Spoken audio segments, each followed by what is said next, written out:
അസ്സലാമു അലൈക്കും. ബിസ്മില്ലാഹിർ റഹ്മാനിർ റഹീം. കൂട്ടുകാരെ, എല്ലാവർക്കും സുഖമല്ലേ? ഇന്നത്തെ വീഡിയോ എൻ്റെ പ്രിയപ്പെട്ട 6ാം ക്ലാസ്സിലെ കൂട്ടുകാർക്ക് വേണ്ടിയാണ്. ഈ വീഡിയോയിൽ നമ്മൾ നോക്കാൻ പോകുന്നത് ക്ലാസ് 6 താരീഖുൽ ഇസ്ലാമിലെ 15ാമത്തെ പാഠത്തിലെ തദ്രീബാത്താണ്. വീഡിയോയിലേക്ക് പോകുന്നതിന് മുമ്പ് ചാനൽ സബ്സ്ക്രൈബ് ചെയ്യാതെ ഉണ്ടെങ്കിൽ ഒന്ന് സബ്സ്ക്രൈബ് ചെയ്യണം, എന്നെ സപ്പോർട്ട് ചെയ്യണം. ഈ വീഡിയോ കൂട്ടുകാർക്ക് ഇഷ്ടമായാൽ ലൈക്ക് ചെയ്യണം, നിങ്ങളുടെ ഫ്രണ്ട്സിന് ഷെയർ ചെയ്യണം. ക്ലാസ് 6 ഇതുവരെ എടുത്ത പാഠങ്ങളുടെ തദ്രീബാത്ത് വേണമെങ്കിൽ കൂട്ടുകാർ എൻ്റെ ചാനൽ പ്ലേലിസ്റ്റിൽ പോയി നോക്കിയാൽ എളുപ്പത്തിൽ കിട്ടുന്നതാണ്. തദ്രീബാത്തെല്ലാം നോക്കുന്നതിന് മുമ്പ് ഈ പാഠത്തിൽ കൊടുത്തിരിക്കുന്ന കാര്യം നമുക്കൊന്ന് വായിച്ച് മനസ്സിലാക്കാം. അൽ വഹദത്തുൽ ഖാമിസത അഷർ, 15ാമത്തെ പാഠം. അന്നാ ലക്കി ഹാസ. ആദ്യത്തെ പാരഗ്രാഫ് നോക്കൂ. ഹന്ന ബീവി ഗർഭിണിയാകി. അവർ ഗർഭസ്ഥ ശിശുവിനെ ബൈത്തുൽ മുഖദ്ദസിന്റെ പരിപാലനത്തിന് വേണ്ടി നേർച്ചയാക്കി. പ്രസവിച്ചു നോക്കുമ്പോൾ അതൊരു പെൺകുട്ടിയാണ്. സ്ത്രീയെ മസ്ജിദ് പരിപാലനത്തിന് പറ്റില്ലല്ലോ. അവർ അല്ലാഹു തആലയോട് സങ്കടം പറഞ്ഞു. അല്ലാഹു തആല ആ നേർച്ച സ്വീകരിച്ചു. അവർ കുഞ്ഞിന് മറിയം എന്ന പേരിട്ടു. ബനു ഇസ്രായേലിലെ പ്രമുഖ പണ്ഡിതൻ ഇമ്രാനായിരുന്നു മറിയമിന്റെ പിതാവ്. അടുത്ത പാരഗ്രാഫ് നോക്കൂ. ബൈത്തുൽ മഖ്ദിസിന്റെ സേവനത്തിന് സമർപ്പിച്ച മറിയമിനെ മാതൃ സഹോദരിയുടെ ഭർത്താവ് സക്കരിയ അലൈഹിസ്സലാം ഏറ്റെടുത്തു. മറിയമിന്റെ അടുത്ത് ചെല്ലുമ്പോൾ ഉഷ്ണകാലത്ത് ശൈത്യകാലപ്പഴവും ശൈത്യകാലത്ത് ഉഷ്ണകാലപ്പഴവും കാണുമായിരുന്നു. സക്കരിയ നബി അലൈഹിസ്സലാം ചോദിച്ചു, മറിയമേ, നിനക്കിത് എവിടെ നിന്ന് കിട്ടി? ഇത് അള്ളാഹുവിന്റെ പക്കൽ നിന്നുള്ളതാണ്, അവർ മറുപടി നൽകി. ഭക്തയും സൽസ്വഭാവിയുമായ മറിയം റളിയല്ലാഹു അൻഹായുടെ മുമ്പിൽ ഒരു ദിവസം മനുഷ്യരൂപത്തിൽ ജിബ്രീൽ അലൈഹിസ്സലാം പ്രത്യക്ഷപ്പെട്ടു. അവർ ഭയപ്പെട്ടു. ജിബ്രീൽ അലൈഹിസ്സലാം പറഞ്ഞു, ഞാൻ നിങ്ങളുടെ റബ്ബിന്റെ ദൂതനാണ്, നിങ്ങൾക്ക് ഒരു കുഞ്ഞിനെ തരാനാണ് വന്നത്. തുടർന്ന് ജിബ്രീൽ അലൈഹിസ്സലാം അവരിൽ ഊതുകയും അപ്പോൾ അല്ലാഹു തആലയുടെ ഖുദ്റത്ത് കൊണ്ട് ഗർഭിണിയാവുകയും ചെയ്തു. വീട്ടുകാരിൽ നിന്നകലെ ഒരു ഈന്തപ്പനക്കരികെ പ്രസവിച്ചു. കുറഞ്ഞ സമയത്തിനുള്ളിലായിരുന്നു ഇതെല്ലാം സംഭവിച്ചത്. ഈ അനുഗ്രഹീത ശിശുവാണ് ഈസൽ മസീഹ് അലൈഹിസ്സലാം. മറിയം ബീവി റളിയല്ലാഹു അൻഹ ജനങ്ങളുടെ ആക്ഷേപം ഭയന്നു. ഒരു പുരുഷനും സ്പർശിക്കാത്ത പരിശുദ്ധയായ തനിക്കൊരു കുഞ്ഞ് പിറന്നിരിക്കുന്നു. അല്ലാഹു തആല പറഞ്ഞു, നീ ദുഃഖിക്കരുത്. നീ നിൽക്കുന്ന സ്ഥലത്തിന് താഴെ നിന്റെ റബ്ബ് ഒരു അരുവിയുണ്ടാക്കിയിട്ടുണ്ട്. അതിൽ നിന്ന് കുടിക്കുക. ഈന്തപ്പന പിടിച്ചു കൊൽക്കുക. അത് നിനക്ക് പഴുത്ത ഈത്തപ്പഴം വീഴ്ത്തിത്തരും. മനുഷ്യരിൽ ആരെങ്കിലും കണ്ടാൽ ഞാൻ മൗനവ്രതം നേർച്ചയാക്കിയിട്ടുണ്ട്. ഇന്ന് ഞാൻ ഒരു മനുഷ്യനോടും സംസാരിക്കുകയില്ല എന്ന് ആംഗ്യം കാണിക്കുക. കുട്ടിയെ ചൂണ്ടി അതിനോട് ചോദിക്കാൻ ആക്ഷേപകരോട് അവർ ആംഗ്യം കാണിച്ചു. ആ അത്ഭുത ശിശു സ്ഫുടമായി സംസാരിച്ചു, ഞാൻ അള്ളാഹുവിൻ്റെ ദാസനാണ്. എനിക്ക് വേദം നൽകുവാനും എന്നെ നബിയാക്കാനും അവൻ തീരുമാനിച്ചിട്ടുണ്ട്. സഹൃദയർക്ക് സത്യം ബോധ്യപ്പെട്ടു. ബനു ഇസ്രായേലിലെ അവസാനത്തെ നബിയാണ് ഈസ അലൈഹിസ്സലാം. അല്ലാഹു തആല അദ്ദേഹത്തിന് ഇഞ്ചീലും ധാരാളം മുഅ്ജിസത്തുകളും നൽകി. അല്ലാഹു തആലയുടെ അനുമതിയോടെ അദ്ദേഹം കളിമണ്ണ് കൊണ്ട് പക്ഷിയുടെ രൂപമുണ്ടാക്കി. അത് പക്ഷിയായി പറന്നുപോയി. അന്ധരെയും വെള്ളപ്പാണ്ട് രോഗികളെയും സുഖപ്പെടുത്തി. മരിച്ചവരെ ജീവിപ്പിച്ചു.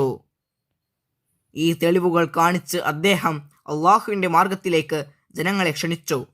ഒരു വിഭാഗം വിശ്വസിച്ചു. വിശ്വസിച്ചവർക്ക് പ്രാബല്യം ലഭിച്ചപ്പോൾ എതിർത്തവർ അദ്ദേഹത്തെ കൊല്ലാൻ തീരുമാനിച്ചു. ഈസ അലൈഹിസ്സലാം ഭരണത്തിനെതിരെ പ്രവർത്തിക്കുന്നുണ്ടെന്ന് ജൂതനായ രാജാവിനോട് അവർ കളവ് പറഞ്ഞു. വഞ്ചകനായ യഹൂദ എന്ന ശിഷ്യൻ അദ്ദേഹത്തെ ഒറ്റിക്കൊടുത്തു. സൈന്യം വധിക്കാനെത്തി. അപ്പോൾ അല്ലാഹു തആല യഹൂദയ്ക്ക് ഈസ അലൈഹിസ്സലാമിന്റെ മുഖസാദൃശ്യം നൽകി. സൈന്യം അവനെ പിടികൂടി ക്രൂശിച്ചു. എന്നിട്ട് ഈസയെ ഞങ്ങൾ വധിച്ചു എന്ന് അവർ പറഞ്ഞു. വാസ്തവത്തിൽ അവർ അദ്ദേഹത്തെ വധിക്കുകയോ ക്രൂശിക്കുകയോ ചെയ്തിട്ടില്ല. ഈസ അലൈഹിസ്സലാം ആകാശത്തേക്ക് ഉയർത്തപ്പെടുകയാണ് ഉണ്ടായത് എന്ന് അല്ലാഹു തആല ഖുർആനിൽ പറഞ്ഞു. വമാ ഖതലൂഹു വമാ സലബൂഹു വലാകിൻ ശുബ്ബിഹ ലഹും.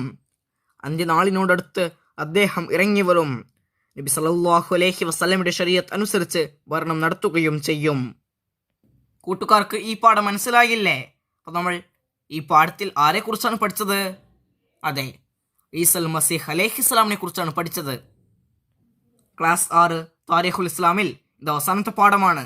അപ്പോൾ ഇതുവരെ എടുത്ത എല്ലാ പാഠങ്ങളും കൂട്ടുകാർ നല്ലവണ്ണം വായിച്ച് മനസ്സിലാക്കുക. നമുക്കിനി ഈ പാഠത്തിൻ്റെ തദ്രീബാത്ത് നോക്കാം. തദ്രീബാത്തിൽ ഒന്നാമത്തെ പ്രവർത്തനം നുജീബ്. അതിൽ ഒന്നാമത്തെ ചോദ്യം, മറിയം ബീവി റളിയല്ലാഹു അൻഹയുടെ മാതാപിതാക്കൾ. ഉത്തരം, ഹന്ന ബീവിയും ഇമ്രാനുമാണ് മറിയം ബീവി റളിയല്ലാഹു അൻഹയുടെ മാതാപിതാക്കൾ. 2. സക്കരിയ അലൈഹിസ്സലാമും മറിയം ബീവി റളിയല്ലാഹു അൻഹയും തമ്മിലുള്ള ബന്ധം. ഉത്തരം, മറിയം ബീവി റളിയല്ലാഹു അൻഹയുടെ മാതൃ സഹോദരിയുടെ ഭർത്താവാണ് സക്കരിയ അലൈഹിസ്സലാം. 3. ഹന്ന ബീവി റളിയല്ലാഹു അൻഹ മകളെ നേർച്ചയാക്കി. എന്തിന്?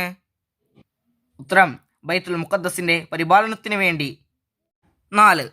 ഞാൻ അല്ലാഹു തആലയുടെ ദാസനാണ്. ആരാണിത് പറഞ്ഞത്? ഉത്തരം, അത്ഭുത ശിശുവായ ഈസ അലൈഹിസ്സലാമാണ് ഇത് പറഞ്ഞത്. 5. ഈസ നബി അലൈഹിസ്സലാമിന്റെ 3 മുഅ്ജിസത്തുകൾ എഴുതുക. ഉത്തരം, അല്ലാഹു തആലയുടെ അനുമതിയോടെ അദ്ദേഹം കളിമണ്ണ് കൊണ്ട് പക്ഷിയുടെ രൂപമുണ്ടാക്കി. അത് പക്ഷിയായി പറന്നുപോയി. അന്ധരെയും വെള്ളപ്പാണ്ട് രോഗികളെയും സുഖപ്പെടുത്തി. മരിച്ചവരെ ജീവിപ്പിച്ചു. 6. ഈസാ നബി അലൈഹിസ്സലാമിനെ ഒറ്റിക്കൊടുത്തത് ആരാണ്? ഉത്തരം, വഞ്ചകനായ യഹൂദ എന്ന ശിഷ്യൻ. 7. സൈന്യം ആരെയാണ് ക്രൂശിച്ചത്? ഉത്തരം, അല്ലാഹു തആല ഈസാ നബി അലൈഹിസ്സലാമിന്റെ മുഖസാദൃശ്യം നൽകിയ യഹൂദയെ. അടുത്ത പേജ് നോക്കൂ. 8. ഈസാ നബി അലൈഹിസ്സലാമിനെ അല്ലാഹു തആല അവസാനം എന്ത് ചെയ്തു? ഉത്തരം, ഈസാ അലൈഹിസ്സലാമിനെ അല്ലാഹു തആല ആകാശത്തേക്ക് ഉയർത്തി. തദ്രീബാത്തിൽ രണ്ടാമത്തെ പ്രവർത്തനം സന്ദർഭം വിവരിക്കുക. 1. നിനക്കിത് എവിടെ നിന്ന് കിട്ടി? മറിയം ബീവി റളിയല്ലാഹു അൻഹയുടെ സംരക്ഷണം ഏറ്റെടുത്ത് മാതൃ സഹോദരിയുടെ ഭർത്താവായ സക്കരിയ അലൈഹിസ്സലാം മറിയമിന്റെ അടുത്ത് ചെല്ലുമ്പോൾ ഉഷ്ണകാലത്ത് ശൈത്യകാലപ്പഴവും ശൈത്യകാലത്ത് ഉഷ്ണകാലപ്പഴവും കാണുമായിരുന്നു. ഈ സന്ദർഭത്തിൽ അദ്ദേഹം മറിയം ബീവിയോട് ചോദിച്ച വാക്കുകളാണിത്. 2. ഞാൻ നിങ്ങളുടെ റബ്ബിന്റെ ദൂതനാണ്. ഭക്തയും സൽസ്വഭാവിയുമായ മറിയം റളിയല്ലാഹു അൻഹയുടെ മുമ്പിൽ ഒരു ദിവസം മനുഷ്യരൂപത്തിൽ ജിബ്രീൽ അലൈഹിസ്സലാം പ്രത്യക്ഷപ്പെട്ടു. അവർ ഭയപ്പെട്ടപ്പോൾ ജിബ്രീൽ അലൈഹിസ്സലാം മറിയം ബീവിയോട് പറഞ്ഞതാണിത്. 3. നീ ദുഃഖിക്കരുത്.